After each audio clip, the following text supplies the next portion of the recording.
Welcome back to the second part of chapter 3. This part of the chapter, we're going to focus on demographics.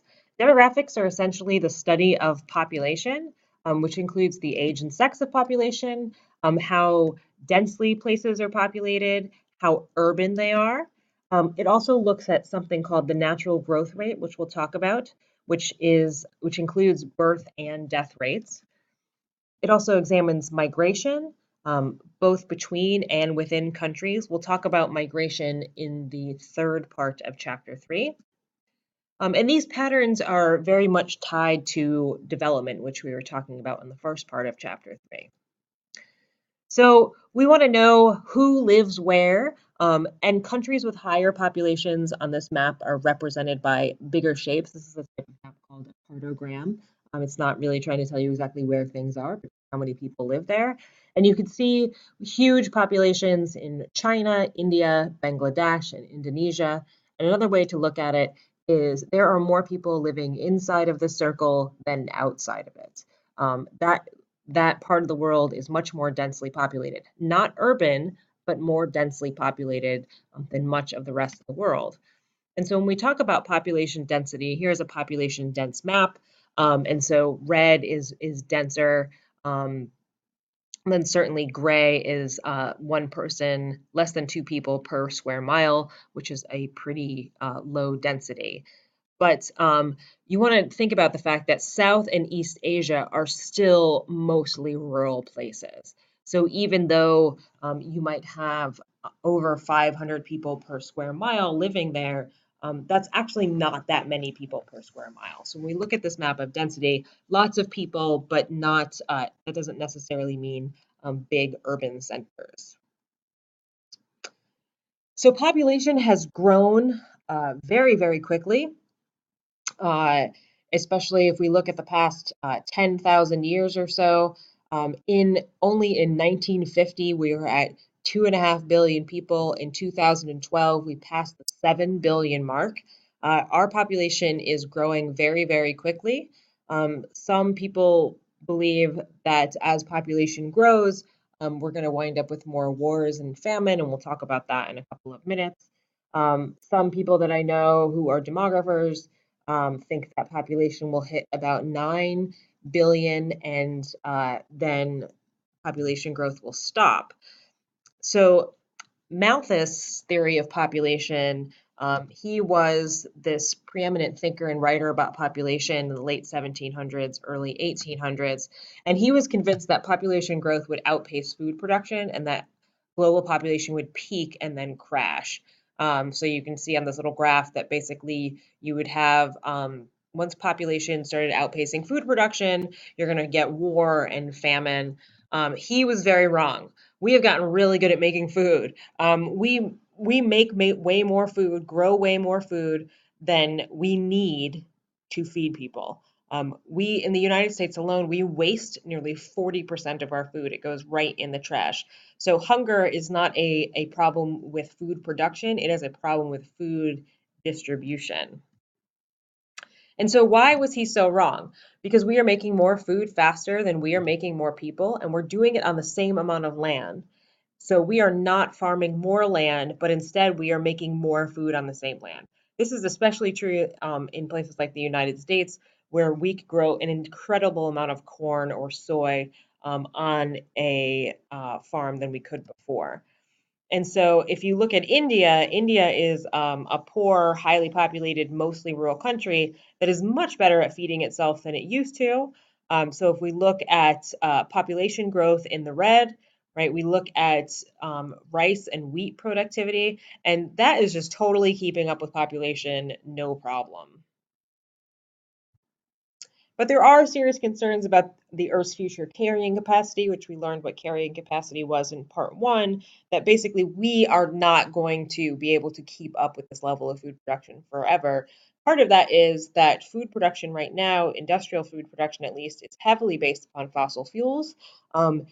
Most of the nitrogen-based fertilizers that industrial farms use and most of agriculture use, you need fossil fuels to make, as opposed to a more natural fertilizer like compost or animal manure.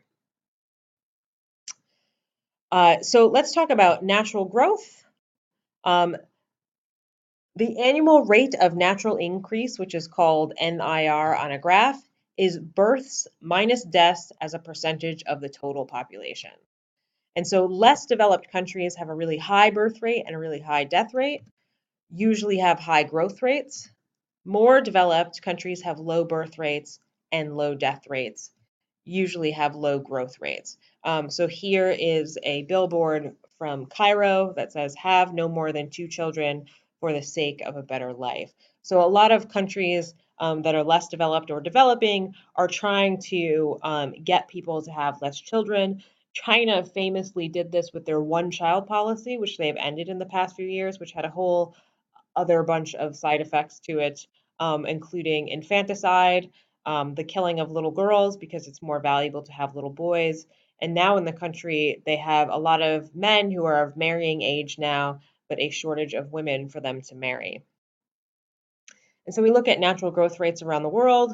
Places like Europe and the United States have a lower growth rate, especially certain countries like Germany has a very low growth rate. Japan is below zero, as and that is differs a lot from places in sub-Saharan Africa, which have a natural increase of over 2% per year. And if you have a 2% growth rate, it only takes 35 years for your population to double, which is not that long. I've been around longer than that and have watched global population go up. So if you are in one of these countries, it could be a very resource problem in the future if you have a population that's doubling in 35 years. And part of that is birth rate, right? Because natural increase has to do with birth weight and death rate. And so birth rate is live births per woman. And so in the US, it is currently 1.9. When I was a kid, it was 2.5. In a country like Niger, it's 7.6. So women are having a lot more babies in a less developed country than they are in a more developed country. My daughter is an only child. She's going to be an only child. I don't plan on having any more children. And that was pretty unusual when I was a kid in the early 80s. In the early 80s, most families had more than one kid. She now has lots of kids in her preschool class who are only children who will be only children. So again, that birth rate is higher in less developed countries because they are more rural. They generally have less access to education, less access to contraception. They tend to be more traditional, place more weight on having lots more children. People are having lots more children because they also have this very high infant mortality rate. So even though not a lot of children are surviving, to counteract that, people are having more and more children. But generally speaking, when you have a more traditional society as well, girls start having babies much younger than they do in a place like the United States. I didn't have my daughter till I was 37. In a lot of countries around the world, it's not uncommon to have your first child at 14 or 15. So that birth rate, again, lower in more developed countries. They tend to be more urban. When people move to cities, they generally have less children, more educated, more access to contraception, and a much lower infant mortality rate. When we look at death rate, we see a similar pattern. Death rates are higher in less developed countries. There's less sanitation, more disease, less healthcare, less food, and less stability. Lower in more developed countries, it's just the opposite of all those things, right? More developed countries tend to have proper sanitation, less disease, right? A lot of diseases that exist in other countries have been wiped out due to a variety of reasons. One of the big ones is vaccines, access to those. But we used to have malaria in the United States, and we don't have malaria in the United States anymore. Generally speaking, you have more access to healthcare. You have more access to food, right? As long as you have the money to buy it, there's never a shortage of food. In the United States, usually, right, you can go into Ralph's or Vons and get all the food that you want as long as you can pay for it. And you have more stability. Most of these more developed countries have stable governments that are not changing over every couple of years. We do have high death rates in some developed places, and that's just basically because you have a large elderly population. So as those birth rates have really dropped off, you don't have a larger portion of the population is kind of reaching old age and dying. And so that's a higher death rate for a very, very different reason. The next thing we're going to look at, and the last thing we're going to look at in chapter 2, is something called the demographic transition model. And the demographic transition model is divided into 4 stages, and we'll talk about each of those.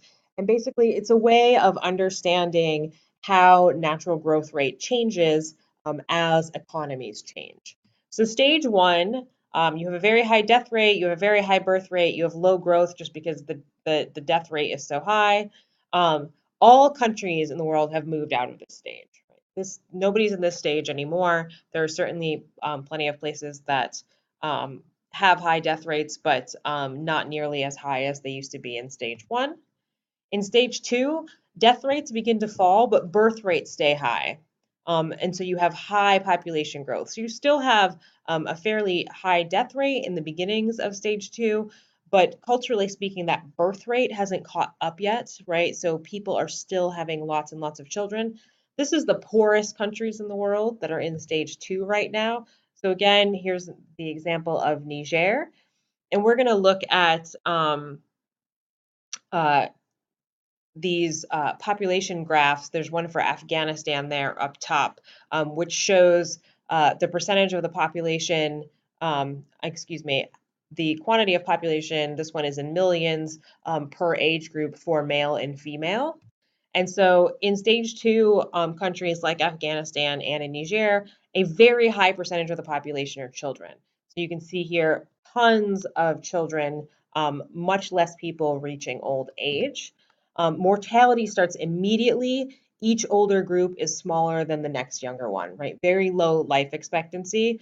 So you can see the difference between 0 to 4 and 5 to 9, just how many children are not making it to 5 years old. You have something called a very high dependency ratio, which means there's a large percentage of the population that's dependent on the labor of others. And so, in any situation like that, is going to be young people and the elderly, people who are not in the workforce. And so, in a stage 2 population, it's because of young people, right? You have a lot of people who are not old enough to work. And you also have children entering the workforce earlier because of this.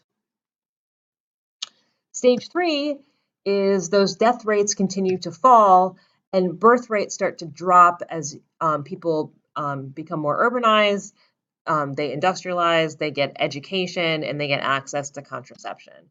And that growth starts to slow down. This is still some of the poorest countries in the world, though, that are in this space.